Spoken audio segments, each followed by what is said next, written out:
Trevor Noah and Samantha B., discussed the fallout from the president's decision to get rid of the FBI director. Late-night hosts continued to challenge Donald Trump's decision to fire the FBI director, James Comey, remarking on the ramifications it has for U.S. democracy. On The Late Show, Stephen Colbert remained surprised at the president's transparency.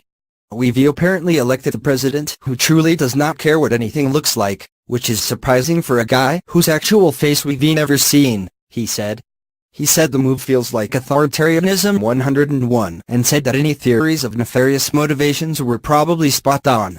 "One thing we've learned from the last 2 years of Donald Trump is that what he seems like he's doing, he's actually doing," he said. "There's no grand strategy." Colbert ridiculed the reasoning behind the decision, which led him to joke, "The Department of Justice is now the Department of Justification."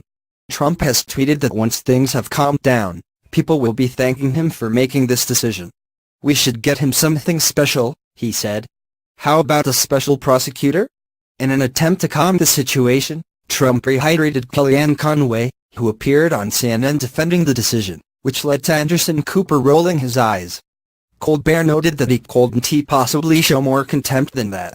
On The Daily Show, Trevor Noah said he believed that since Comey was partly responsible for getting Trump elected, thanks to his Clinton comments, his firing was yet another sign that Trump is unhappy in his new position. "Trump don't want to be president. This is his revenge," he said. He went on, "I am not going to sugarcoat this. This is bad for democracy." He then spoke about the assertion that Comey was fired because of how he handled the Clinton email situation. "That would be like returning a flashlight because your orgasms were too powerful," Noah joked before referring to the excuse as straight-up bullshit. He continued, "You don't need to be a genius to figure out why Trump really can't Comey.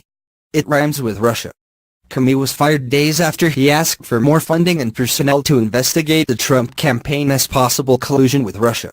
"That's like breaking up with your girlfriend right after she asks if she can look at your phone," he said.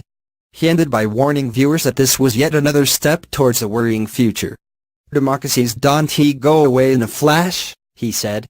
"People need to get that into their minds." On Full Frontal, Samantha B. played footage of Vladimir Putin's response to the Comey news, saying that Trump was just acting in accordance with his competence. "We know," she said. "That's the problem. His only competence is firing people." He acknowledged that Comey wasn't someone who anyone liked, but his unbiased position was an important one. "Comey's a bit of a turd, but at least he's an independent turd," she said. "Whoever ends up as his successor would be aware of one very clear fact," she said.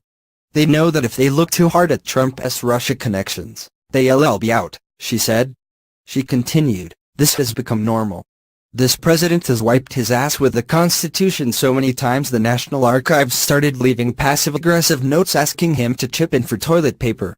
On Late Night with Seth Meyers, the host spoke about how Comey was officially fired via a letter delivered by Trump's personal bodyguard. On The Apprentice, at least Donald Trump had the decency to fire people to their face using his now famous catchphrase, "There were 1.5 million people at my inauguration." That's even worse than breaking up with a girl by text. That's like breaking up with a girl in the chat feature on Words with Friends. On Jimmy Kimmel Live, the host spoke about a troubling comparison. "You know, when we said Trump should act more presidential, we probably should have specified, we didn't mean Nixon," he said. He also spoke about Comey's reported belief that news of his firing on TV was a prank.